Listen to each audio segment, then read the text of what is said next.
advising those members who are in the public gallery that they are welcome to use their mobile devices as long as they are in airplane mode and all devices are muted. They can connect to the Assembly Wi-Fi. Password details are available in the gallery rules. It is not permitted to take photographs or record any at the meeting. Exciting. Moving on to the committee membership. Members to note the committee membership at page 33 of the papers. Content? Declaration of members' interest.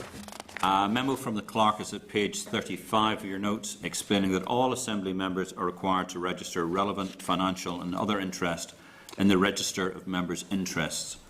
Details of the registered interests are published on the Assembly website.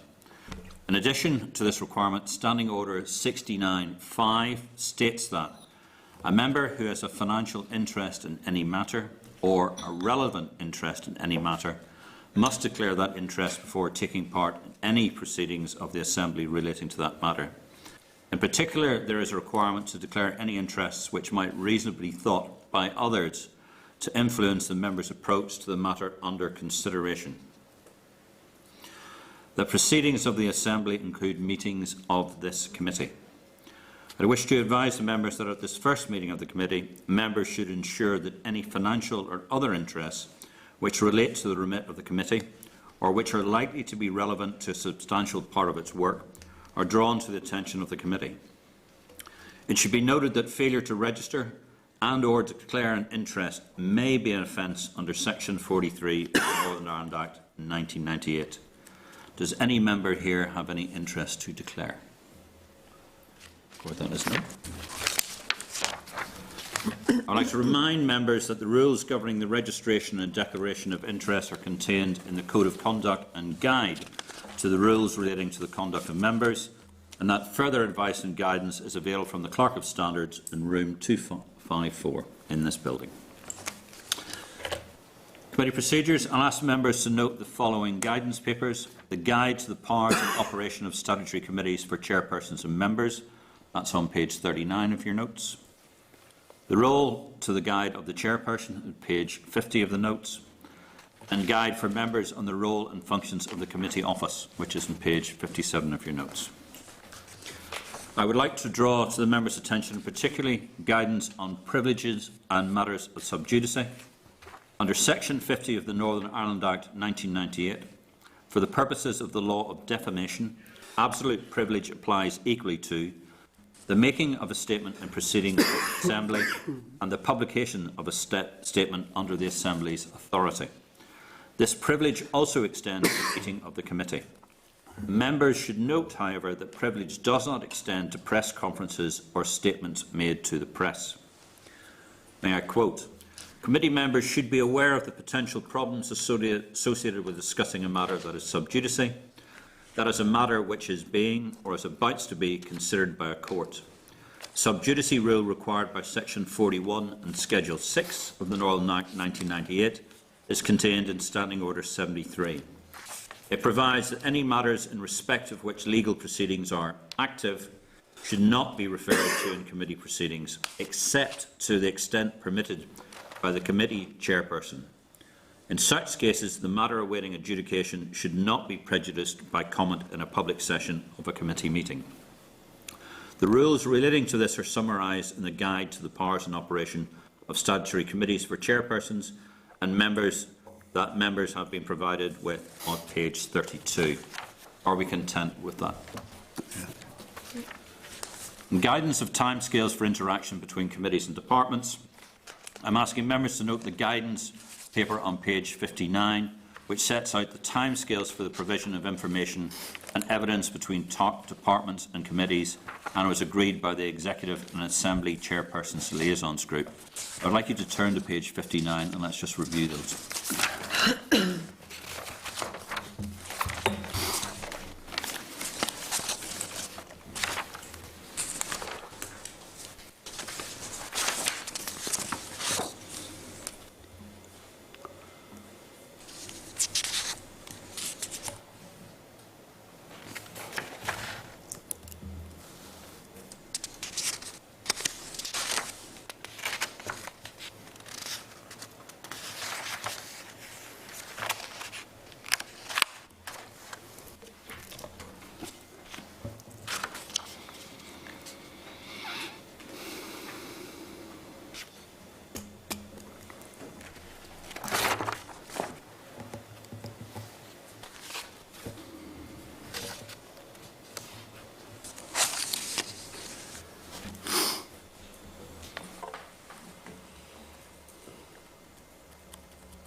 Ladies and gentlemen, are we content? I will take this as the guidance on behalf of you as the committee to hold the department to account to make sure these timings are met, and also from the Minister to make sure these timings are met. I think for those of us who have had previous experience in committees when, to say the least, there's been laggard information coming from the various departments, I think this is the bare minimum of the standard we should accept. And going forward, I fully expect the department to meet those requirements. Are we content? Yeah, yes, Mr. Chair, I was going to ask you or the clerk for a sort of bit of explanation. Is that, have these been changed or updated since the Assembly's been in abeyance, or are they the same as they were in 2017? They're the same as they were in 2017, yeah. And do you have any, are you able to give us a steer on whether you think they were sufficient then, or? Well, they are sufficient if they're adhered to. Now, what my experience has been in the past is that I've tolerated a certain amount of leeway, and I've dealt with the DALO. However, if it gets to the stage where there are a number of papers coming late and it's putting the committee office under pressure, then I've reported back to the committee that it has become an issue, and the committee has then addressed that with the department. Matthew, it's safe to say that the rules and regulations that would have applied to other places didn't quite apply here. And one of the things we need to do is, as a minimum, that these are adhered to. But we would expect in the future reform of how governance is done in Northern Ireland, those are significantly improved on. And I would look to see, as I would imagine every member of this committee would like us to see, to get to the point where we actually mirror what else happens on these islands as a bare minimum. That's where we should be at, not at these, but that's where we are. Well, yes, Chair, I agree with that 100%. Previous experience as Chairman of the Agriculture Committee and of Justice, this was an issue to a lesser or greater degree throughout that time, and having liaised with the chairperson's group, it was the same right across all committees. And you know something, it's just manners. And I had got to the point where I was refusing papers and refusing evidence and putting it back at least a week, simply because the papers were late. And I think that's basically the standard that we set, because it's not on, and the department will have to treat us with respect if they want respect from us. So I think it's a minimum that we expect papers in a timely fashion. Thank you. Chair. As on Monday. Just to agree with what has been said there as well, and taking into account the new decade, the new approach. This is a new approach, and there are new members here, and that's the least that we can expect. We didn't even get it in the Assembly chamber on Monday, I remind you. Yep. Absolutely. Happy to move on? Yep. Moving on to the next item, subordinate legislation, delegation of technical scrutiny to the examiner of statutory rules. Clerk, could you brief the committee regarding committee consideration of subordinate legislation? I think that's on page 64 of your briefing pack, 65.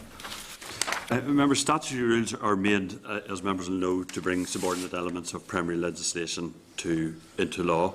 The parent legislation determines the procedure, if any, to which the statutory rule is subject. Most of the rules, the vast majority of rules that come to this committee, will be coming under negative resolution. I think there is the odd one under affirmative resolution. The responsibility of the committee is to carry out a policy scrutiny role and to consider and report to the Assembly whether the statutory rule examined requires to be drawn to the special attention of the Assembly on technical grounds. So every statutory rule or draft statutory rule which has been laid before the Assembly is subject to Assembly proceedings. The appropriate committee may, in relation to technical grounds, deal with the matter itself, or, as is the normal practice, delegate to the examiner of statutory rules any of its functions in relation to the technical scrutiny. Now, if members look at page 66, paragraph 7,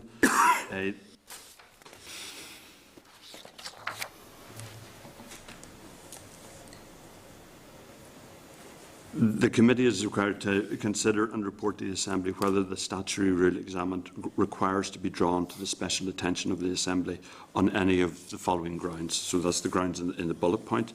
And usually what committees do is they, rather than considering the matter, they drop a motion, and you see in paragraph 9 there, which is what we're putting to the committee today, if members are content to delegate authority for the technical scrutiny of statutory rules to the examiner of statutory rules. Great. Okay.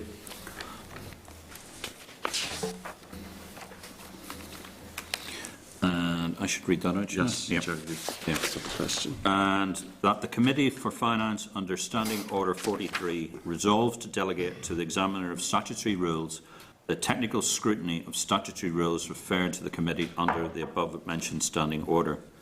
The Committee further resolves that in carrying out this function, the Examiner shall be authorised to report her technical findings on each statutory rule to the Assembly and to the relevant department, as well as to the Committee itself, and to publish her report. All those in favour say aye. Aye. Aye. Any against? Carried. I move on to the next item of business, the Legacy Report 2011 to 2016 and the Clerk's briefing. I wish to inform the members that the Clerk has provided a briefing paper at page 68, including a link to the Legacy Report that sets out the key activities, outputs and achievements of the Committee for Finance and Personnel in the 2011 mandate, and also highlights a range of issues that it believes the next committee may wish to take account of when considering its priorities. If we could turn to page 68, please, and then 69, and we have a look at those. Clerk, would you like to just read some of those ones that we had, since it was before my time? Yes, Chair. So, members will have had access to the Legacy Report from the 2011-16 committee. It's available online. In the previous mandate, which was the 2016-2017 mandate, there's a list of areas there that the previous committee had considered and had prioritised in its strategic plan.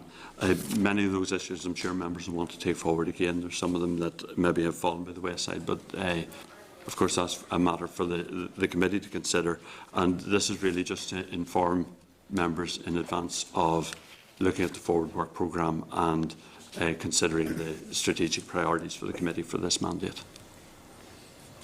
Can I ask, Chair, off the top of my head, was there any work, whilst they were priorities set in the last mandate, or in the 2016 mandate, was there any work done on them before the Assembly fell? What had been pursued or advanced? We talked about NAMA earlier. Were we halfway through a report on some of these, or had we stacked them up in order? Well, everything was pretty much in the early stages. As far as rates were concerned, the committee had wanted to look at the Minister's proposals for the rates rethink. And so that had advanced to quite a stage where there were consultation documents provided to the committee, and the committee had started to take oral evidence on it. If I'm right, and I think that was more advanced than any of the rest of the... I think that's correct. Mr. Chairman, could I ask formally, we had in the last committee engaged on Project Eagle, and had two, if I recall correctly, private briefings from the National Crime Agency on the NAMA investigation. Could I ask that the committee should seek a further private briefing from the NCA on this matter? And let's see, 3 years on, where we're getting to. All those in favour say aye. Aye. Aye. Any against? No. Yes, please.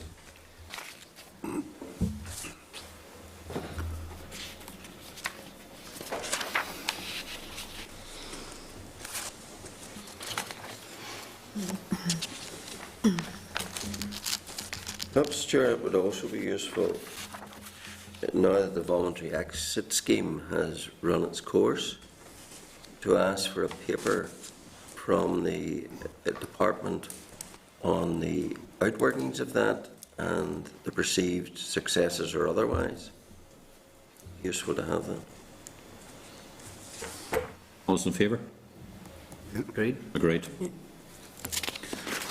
There's certain items of this that obviously are ongoing business, particularly issues to do with rates, which will be a substantial issue. So I'll be proposing that we continue the work on rates. Obviously, the executive budget will be ongoing. The question of devolution of corporation tax seems to have reached an interest of whether it's going ahead or where it's not. The Minister today announced that that had been shelved, and I'm just wondering on what basis he made that decision, because unless the Executive has met and dealt with that very suddenly, it was a cross-cutting issue that the Executive bought into, not one Minister. So I'm just intrigued as to why that happened today. Yeah, I think again through the committee, one of the things we might ask the Minister next week is specifically ask him what is our policy on corporation tax, and is there an executive buy-in to where we're going to? Because it seems to me, and in the absence of any written statements or any sort of announcements from the Minister for the Economy, I haven't seen any differences in programme that has been formally announced.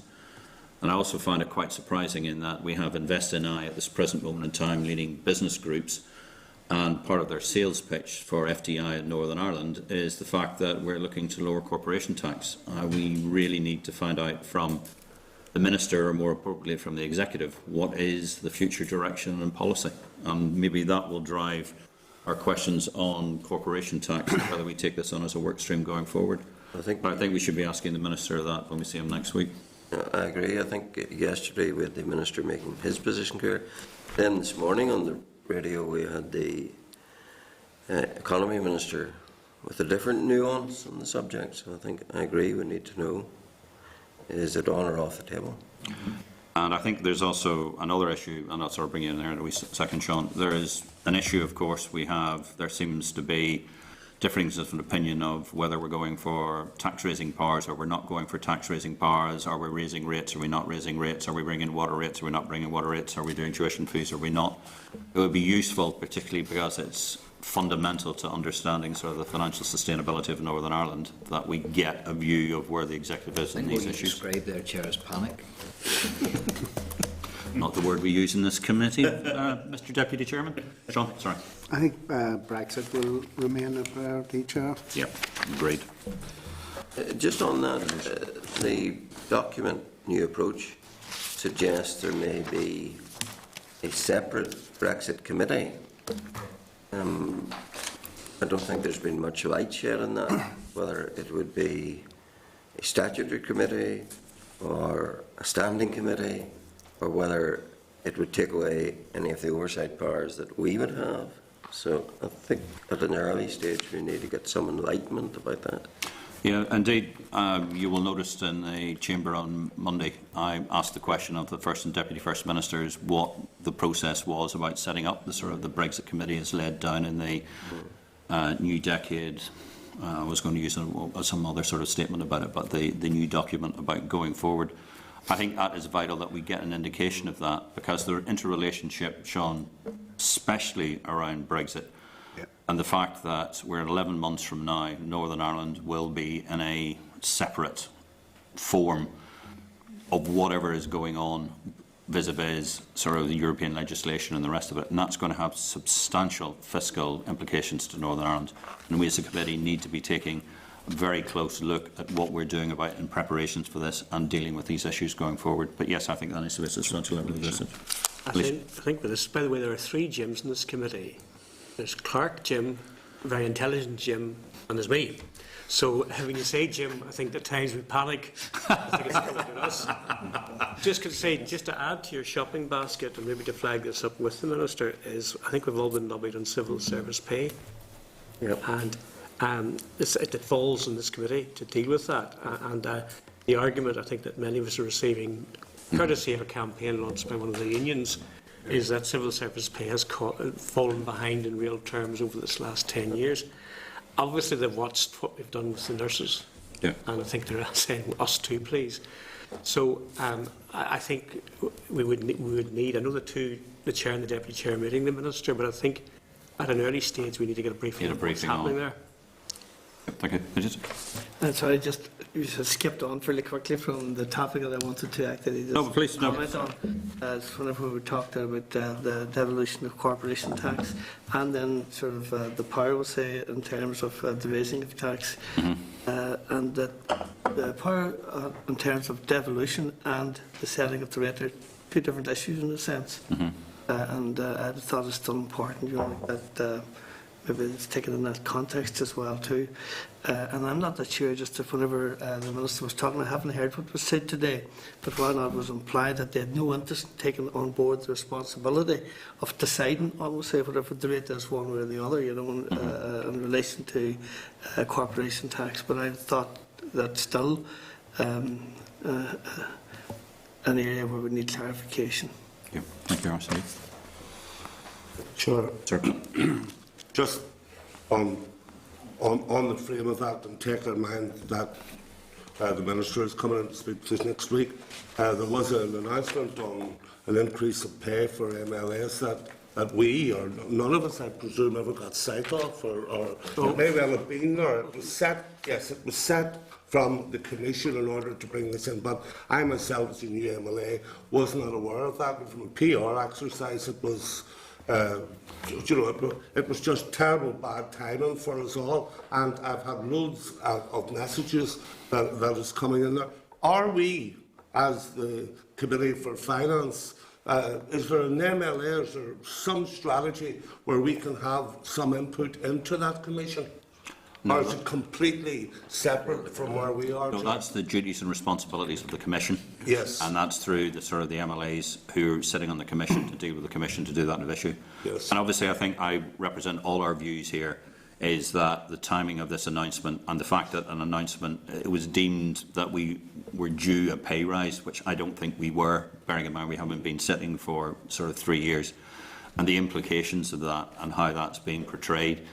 There are real issues that need to be dealt with, and that's something that I would encourage you all through your parties to ask for your members on the Commission to get to the issues about this and why this was announced in the way it was without consultation beforehand, because it is very clear, I think, to everybody that not only was it not appropriate for us to be given this pay rise as it was at the timing, but actually the timing and the announcement of it as well is not the kind of thing that should have been dealt with in the way it was. And I think I can represent all the committee's view on that we're not particularly happy with that. But I've passed it on through our party to the Commission, and I encourage you to do the same. Thank you. Are we content with the legacy report, team? Yep. If we now look forward to the draft forward work programme, may I draw your attention to the proposed draft forward work programme and schedule of evidence sessions between now and the Easter recess, and it's tabled in a slightly amended version. Yep, This one here. yeah, it's the table papers. Yeah. Team, if we can have a look at that. Will we visit?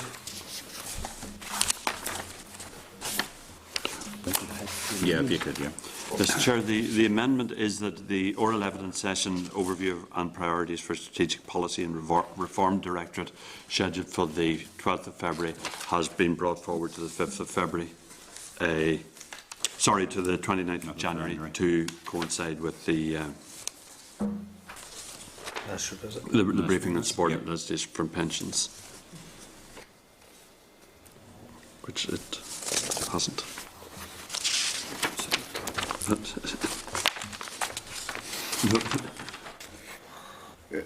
No, it hasn't, but are members content to bring that forward then to the 29th of January? Yeah. So, sorry, just to be clear, the overview and priorities of pensions division, did you say? Yes. Bringing it forward to the 29th. Chair, the reason for that is that the pensions legislation came through in the previous mandate. Therefore, it has less time for the committee to consider it than the other negative resolution SR. So it's imperative that they're brought at the earliest stage. And it was an opportunity then when the pensions division were in to get them to provide oral evidence to the committee, an overview of their role and responsibilities. That's okay. Okay. Okay. Good. Yeah, content. Jim?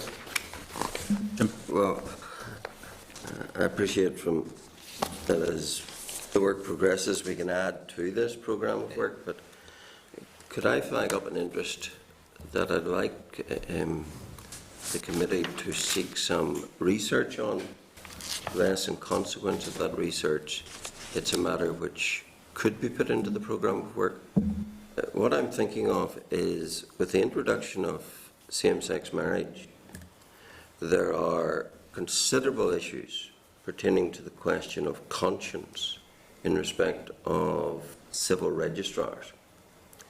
And whereas, for example, in the parallel field of abortion, there are conscience provisions for nurses and medical staff, and indeed in education, there are some conscience clauses in respect of teaching of some matters. It seems that there is no intent at present to provide any conscience provision for council staff or registrar staff who may be asked to do something that conflicts with their conscientious and religious position.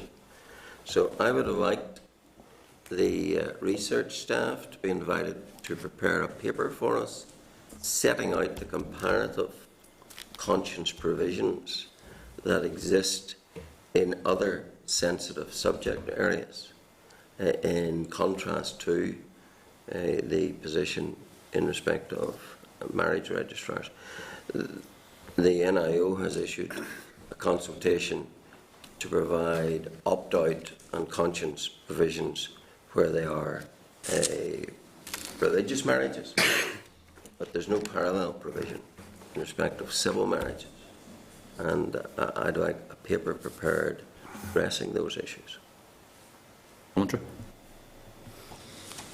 Well, I would support that. I think there are many staff who are extremely worried about this. In fact, one council's gone in committee to discuss those very concerns. That I certainly know staff who are registers who just simply unconscious cannot do this work.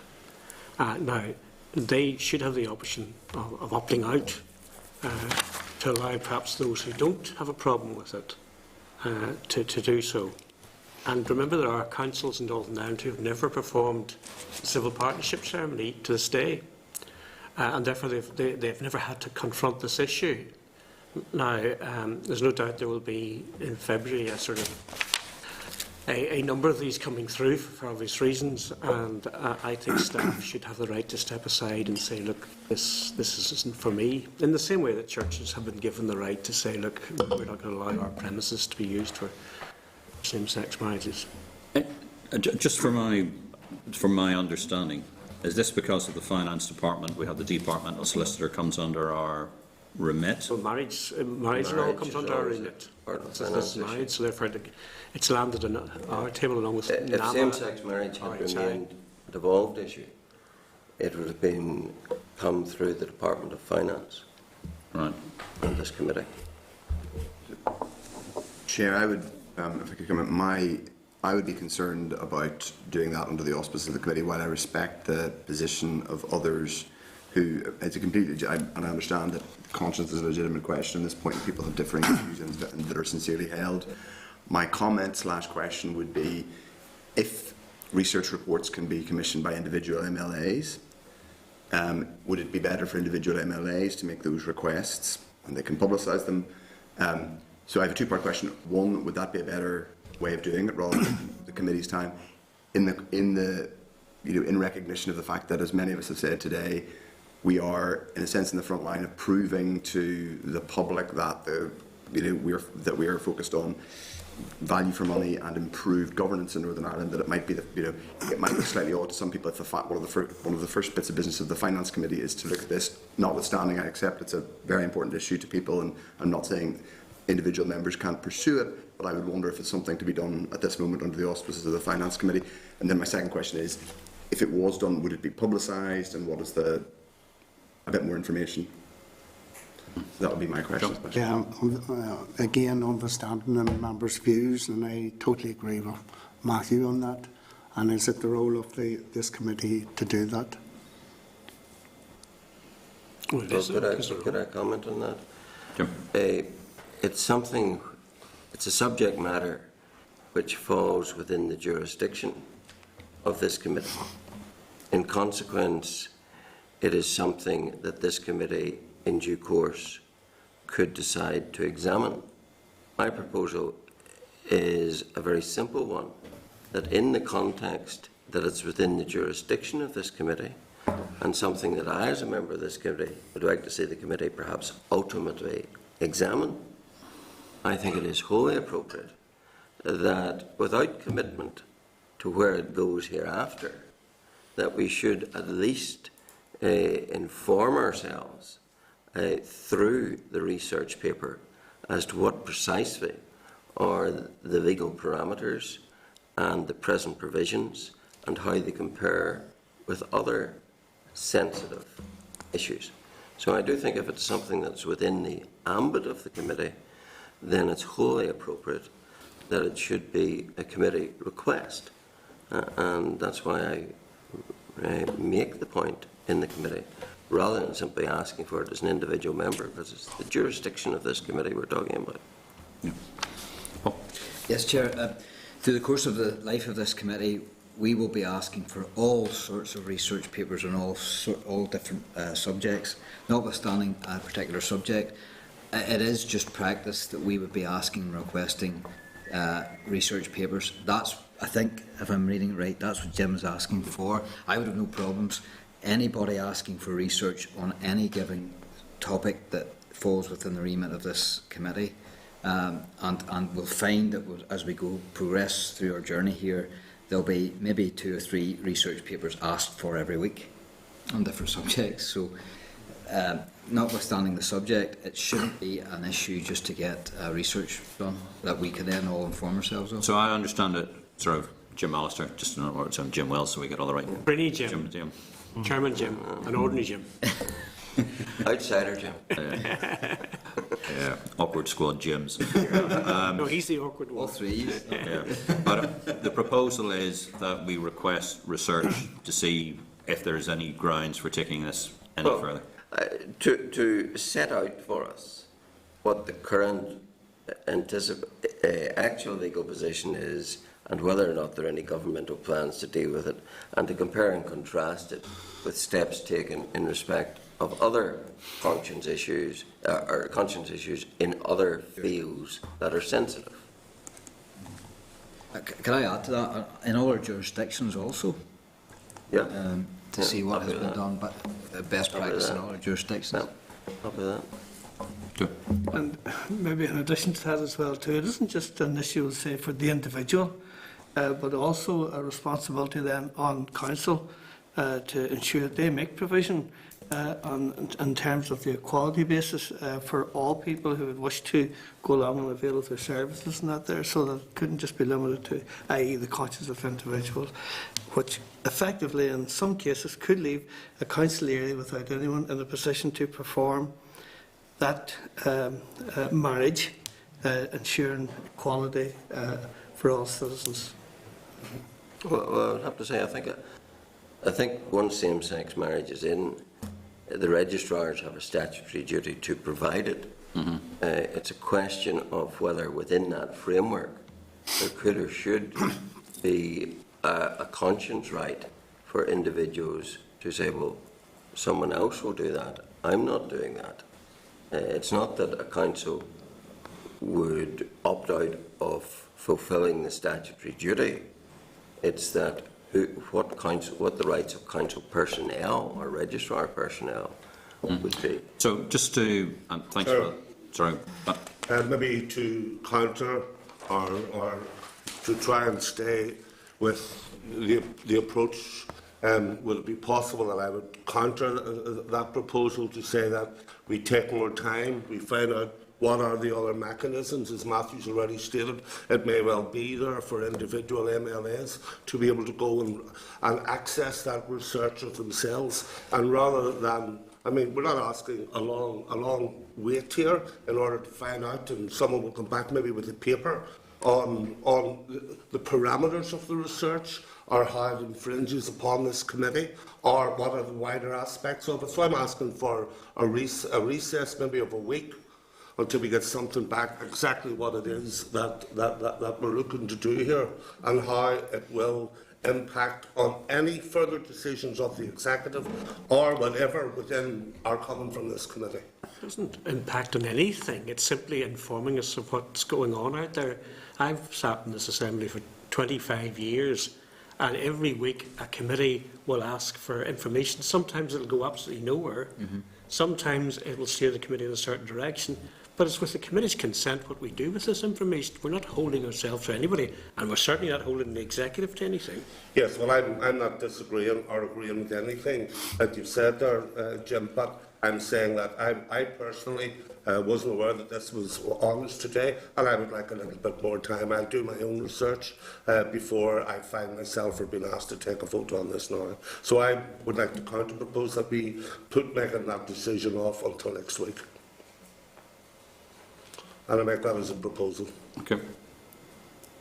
Just to append something to that, I wonder, while again appreciating what both Jims have said, making a it would be helpful to have a. So I think part of what the slight confusion here is, not confusion, but greenery, as it were, in my part, in relation to lack of experience. I mean, and is exactly what does what does this mean? If this research is commissioned, is it published on the Research Service's website, and does it say this was commissioned by the Committee for Finance? It would be helpful just to know what it is we're commissioning. And table for next week. Yes, that's my ask. The committee, and again, I apologise as a chair, not being fully over the brief to the degree that I realised that this was an issue that would be part of the Finance Committee. I need to inform myself more. I would like to propose that we formally table this as an agenda item for next week, having taken due consideration, and we all take the opportunity to update ourselves and understand where we are. Yes. Yeah. All those in favour say aye. Aye. Okay. And if we move on to some of the areas of the forward work programme, some of the things potentially we could be looking at. The new decade new approach agreement, including funding of all spending, the fiscal councils, and the sort of the tax conditions that are part of it. Yeah, well, that'll take us up to lunch anyhow. Yep. Yeah. The budget for the current financial year, the next financial year, and the priorities for 21-20 financial year. But I would also like to add to that, if we're looking at multi-year budgeting, and then looking out to year 3 and beyond. But that will probably come after the March budget that Chancellor of the Exchequer is going through to see how that is looking at. But we need to do that, so it needs to be longer term budgeting process. Sorry, Chair, I was just going to ask on that point, and I don't know what others think in the committee. If it's been practiced in the past, I think it would be useful for this committee to have some kind of hearing on the UK budget, which we expect. I don't know if that's been the approach in the past. I personally would, my suggestion would be it would be very good to get Treasury officials from the devolved spending teams, and to that might be a useful kind of declaration of intent in terms of demystifying the processes. That would be very useful. Yeah. Great. Thank you very much indeed, ma'am. Yep. Sorry, Chair, would you like me to ask research to include that as part of their? Yes.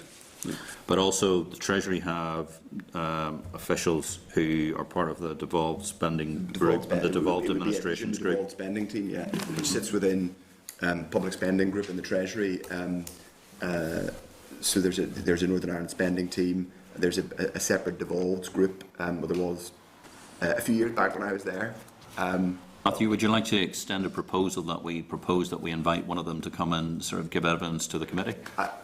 Yes, but it probably is worth Research Service or the clerks investigating the appropriate person. That would be my suggestion. I don't know but if others think it would be useful use of the without sort of putting words in your mouth, if that became the proposal, that would be the proposal. Yes. Excellent, thank you. Rates policy and any proposed changes. And as part of this process, I think I've already asked the clerk to talk to the various business groups so that they can give us a written brief beforehand, so that we begin to understand the sort of the rates dynamic and the issues behind that. Code of conduct and a code for appointments for special advisors, which we'd scheduled under the chairman's business. I think it's appropriate that we look at that And bearing in mind, I would like to get raised to some research to do comparisons against what happens in the other regional No, I administration. think I need a week to think about that, Mr. Chairman, because that's been sprung on me, and that's a very complex and difficult issue. Jim, sorry. That's the problem. Yes, it's Yeah, perfect. What well, you're asking for is perfectly reasonable, and I don't feel it's been sprung upon me. All right. Sure. Very good. You would, Jim? Yeah, I thought you would. Yeah. Corporation tax. Sorry, are you finished with the No, we're still going down. SPAD issue? No, please. Phil. No, just, yeah, I think your letter is important, making the point that we might have expected some sight or some knowledge about these matters, particularly since on the Code of Appointment there was a significant retreat from the present position. There's much in the Code of Conduct that's good. I have my views about whether without legislation it's enough. Obviously I don't think it is, but there was a significant retreat in the Code on Appointments, because what the old Code said was that a minister must consider a pool of candidates which must be broadly based, that the selection had to be on sustainable and lawful grounds, and the minister's reasons had to be recorded. It also said each stage of the recruitment process had to be recorded and retained for at least 1 year, so that corporate HR in finance were to be in a position to report on compliance with the code to the finance minister, and it was necessary to retain the associated paperwork in order to ensure this was possible. All that has been obliterated. Now that to me is a retrograde step in the realms of transparency and openness. And I think if the minister was minded to obliterate, particularly obliterate something from the Code of Appointment, all the more reason why your letter is appropriate, even though the horse may have bolted, to make the point that surely it would have been appropriate to have brought that matter to the committee's attention if the minister was going to retreat from standards already established. I think the letter is important in that regard. Chair, Okay. are we discussing the letter now, or are you not still talking about corporation tax? And No, we're still going through the sort of the business, because one of the items of sort of the likely business was on the Code of Conduct. it's okay. So we'll discuss the letter when we get Yeah. there. Oh, sorry, I misunderstood. I thought I'd asked you Oh, we and haven't got said that. we were now at the letter. No, we haven't got that far. Okay. No, just looking at the future business on issues. One of the things that's been suggested is corporation tax. yeah, Yeah. Great. The department's remit in relation to Brexit, that's a definite. And what the outruns and the outturns are from the RHI inquiry when it arrives. Great. Okay. May I suggest that following the briefing from the Minister and potentially the Permanent Secretary on the 29th of January, the committee will wish to explore in greater detail the main issues facing the department, so we get the opportunity to find out from the Minister directly and then move on from there. I'd like to point out that the schedule includes time to hear from officials and stakeholder groups. This will allow the committee to form its own views in advance of agreeing a more detailed forward work programme. And the forward work programme will be flexible to allow the committee to schedule urgent or important business as the need arises, and I am quite sure it will. I'd also ask members if they're content to schedule written evidence sessions from the CBI, FSB, Retail NI, the Northern Ireland Retail Consortium, Hospitality Ulster, Manufacturing NI and NICFA in advance of the committee's consideration of the ratings issues at its meeting on the 5th of February. I'd just like to expand on that, because we're being asked to look at something that is of considerable interest to the business and the wider community within Northern Ireland. And I think before we have that meeting with officials, it would be useful if we had updated briefings. We won't have time for the oral briefings, but to have written briefings on their sort of key issues, that we as a committee are fully informed of some of the issues that are pertaining. Yeah. Sean, you have It's just there's no way you could facilitate all of those groups. not on the time scale. But I think, look, we have the opportunity to read in. Yeah. I think we're all aware of sort of the concerns that are out there. Yeah. But just as an opportunity to get updated to those points so that we can be much better informed when we're having that discussion, if we're content. Also, I would like to ask the members if they're content for the clerk to schedule informal meetings between the chair and the deputy chair with the NICSHR and CPD in advance of their oral evidence sessions to the committee to obtain more detail on their remit. I can more than happy to open those up to other members of the committee. This is to inform. I have to be clear. I do not have sufficient evidence and information to be able to ask the appropriate questions at this stage. I need to get myself up to speed on this. And the easiest way is to talk to them informally before the meeting, and I think that would be appropriate. So if any of you would like to be included in those meetings, if we set those up, I'd be delighted to have you along at those meetings. And it'd be a purely informational meeting, but we need to be able to understand the remit before we get to that point. It has to be commended, Chair, and the answer to that would be yes. Yeah. Yeah. I got probably most of us will like be brought up to speed on it as well. Yeah. There's no point. I will not bring people into this committee to question them if we are not appropriately ready to ask those questions and have the information in front of us. And I think it does ourselves as a disservice, but more importantly, it's a lack of it's a mark of disrespect to the people we'll be bringing in to give us evidence. Okay. I'd like to inform members the list of SRs scheduled to come to the committee in the coming weeks is in the tabled papers. Are the members content to proceed with the evidence sessions as set out in the work programme? Agreed. Moving on to correspondence. We've had congratulatory letters to both of us, you and I, Paul, from the Attorney General. Yeah, very kind. That was very nice of him. Yeah. We thank the... no doubt that will materialise as well. May we thank the Attorney General for his letters. Can I ask, sorry, Paul, I was just going to ask, is there a particular reason why the Attorney General would write to the Finance Committee, or is he just... You will get to know the Attorney General. Or is he just likes writing letters? And I knew We'll get to know who's on. I knew lawyers charge a lot for them, but I thought, well, he's not allowed to. Anyway. He's an interventionist. Yeah, you will. I see, okay. Matthew, it will be part of your education process, and it won't take long. Yeah. Great spot.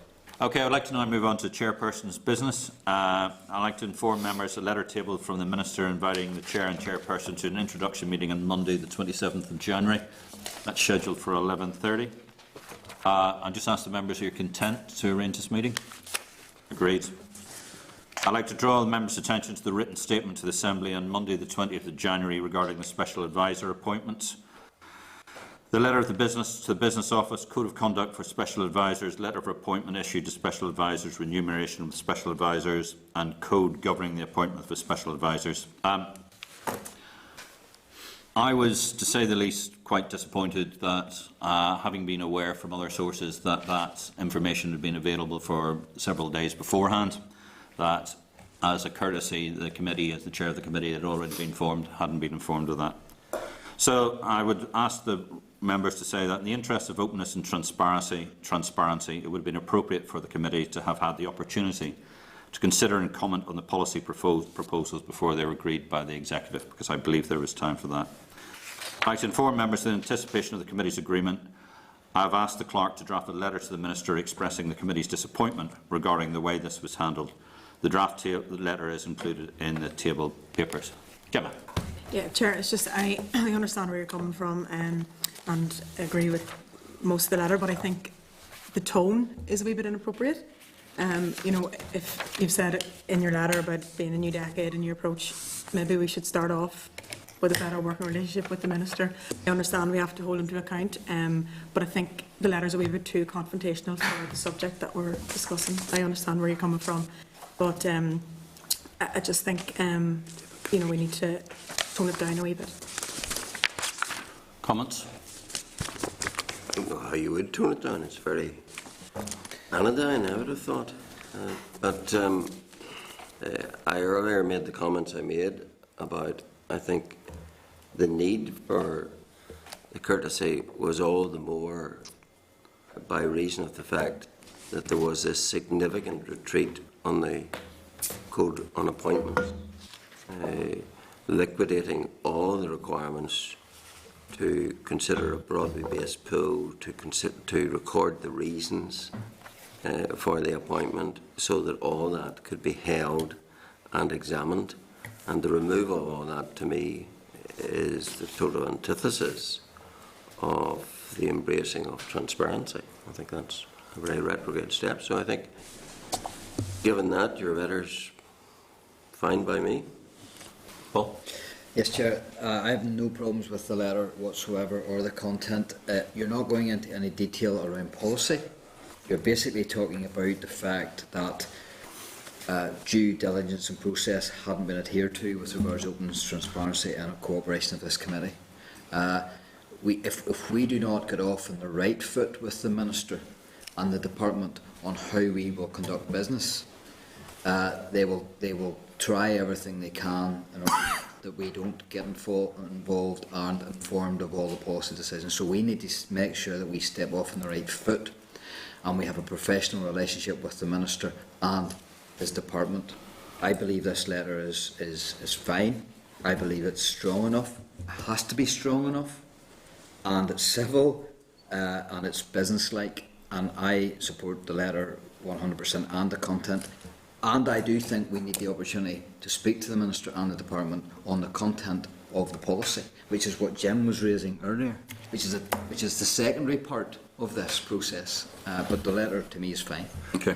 I just come in quickly, Chairman. I basically think the letter's fine, reflecting the comments of Gemma. I mean, in terms of finding a way forward, if there's perhaps an insertion of something, if it's the first bit of correspondence between you and the Minister, or the committee and the Minister, perhaps a line at the beginning saying congratulations on your appointment, we look forward to working with you. I don't know if that would address people's concerns around tone, but something, I think there might be a way of inserting those words if that would kind of help just generate a bit of consensus in the committee.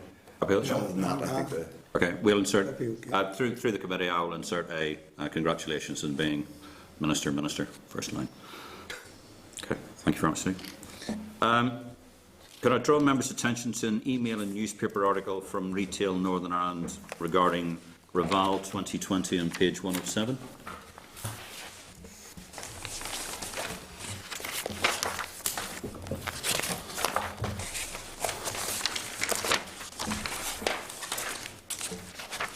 I think we bring that into our work programme when we're looking at rates. We content to bring that into our work programme when we're looking at rates and the issues around rating and revaluations. Okay. Could I draw the members' attention to the organisation chart from the Department of Finance on page 109? Very colourful. I can also encourage you, probably do it electronically, but don't print it all out because it kills numerous rainforests. Details of the department, because I think, as we've informed ourselves today, and I've informed myself as chairman, the department has quite a wide remit, and there are quite a few areas of that we need to be able to have appropriate oversight of. And one of the first things we need to do is actually understand the size and scope of the department and what it does. It's significant, to put it mildly. I need a pair of glasses. Yeah, Second pair, please. You and me both, Sean. We'll swap ours. We'll see. Okay. Okay. Any other business? Chair, I might have missed it. I noticed that the chairperson of Retail NI, there was a letter. I mean, do we go out on our own right in our formal sales? That I'm putting on my hat as an ex-publican. I didn't say Republican, I said publican.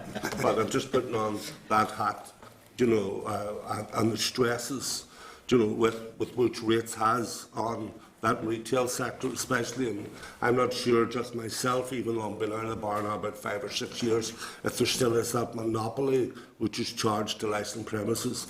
And I think that from a point of view, is the time, do we have the time on the committee to be addressed by them? I know what you said earlier, there may not be, but I mean, is there a way that we can have an informal meeting? Or is it worthwhile for us to have that with the committee? We'll probably do sorry, I'm just sort of discussing with Clark. It would be my intent to have all the sort of organisations to come and give formal evidence in front of the committee as we go forward. The reason I've asked for this written brief from them now is because the urgency of the SR coming through. I just wanted us to be informed. We need to do a considerable degree of work around rates, The implications of it is the implications on the high street, implications on the hospitality industry, all that issue as well. We need to look at that as much as well within the finance envelope as we have going forward. I particularly, I will welcome as much of that sort of briefing as we can have. It's just the timings of this particular question about the SR. I felt uncomfortable about looking at the SRs and dealing with the issues of sort of getting the briefings and rates without having had an opportunity for them to talk to us. But we don't have the time to do the oral brief. We can do that afterwards. Yes, but I'm sure you will agree, Chair, it's the lifeblood of small businesses that we have here within Northern Ireland. It is the lifeblood of. I can go further than that and say it's the lifeblood of Northern Ireland. Yes. Sorry, Paul. Yeah, just on that, one way it struck me of informing ourselves on as many people and interest groups as possible. Now, I know we're talking about a specific issue on a specific stat rule that's going to come before us, and there's time pressure on it. But on a more wider aspect of rates, and maybe even rates evaluation, one of the things that worked very well in the last term, or before we fell, was roundtable discussions where we had everyone in the room, whether it be the long gallery or a smaller venue, and basically allowed everyone to speak at the one session. Now it's diluted to a certain degree with regards to one particular interest group speaking, but at least you get the flavour of all the mindset of the room and all interests in the room at the one time, and it might be a way forward given the fact that we have only 2 years left of this term, and there will be questions posed upon this committee that we will have to address. Thank you. Chair, thanks for indulging your patience. There's one quick comment on it relates to the future work programme as well. It's really for advice from yourself and the clerk in terms of potential process for agreeing invitees and evidence givers. So in relation to ratings, like the Northern Ireland Business Group are completely critical to hear from. They have loads of insight and but I think it's also really important that we get, where possible, a committee like ours has academic insight, particularly comparisons in other jurisdictions and other places, and so as a question really, how do we ensure that we... Matthew, through your experience, if you've got any links, please let us know. And one of the things Rays are particularly good at is doing the sort of the networking piece. Yeah. And one of the things we need to establish over the length of this, I know we've only got 2 years of this committee, but I want us to establish strong networks across as wide of a community as possible, so that we are well informed. So no matter what happens, we actually are able to do our role. And our role, above all else, is making sure we've got good governance and good scrutiny. And quite frankly, we probably don't have the skill base amongst ourselves, and I know some of us are very skilled, but we need to be able to reach out to the people who have that, and it's our job to make sure that we're well informed to ask those questions going forward. Ladies and gentlemen, just before I adjourn the meeting, the date of the next meeting, formal start is at 1400, but 13:30 for a part of the Rays briefing. Yes, Chair, I'll check with Rays if they're able to provide it next week at 13:30, and if so, we'll schedule that in. Yeah. Any final comments, Deputy Chair? No, I'm fine, thank you. Ladies and gentlemen, thank you very much indeed, and thank you very much indeed for your indulgence. Thank you. This is the Northern Ireland Assembly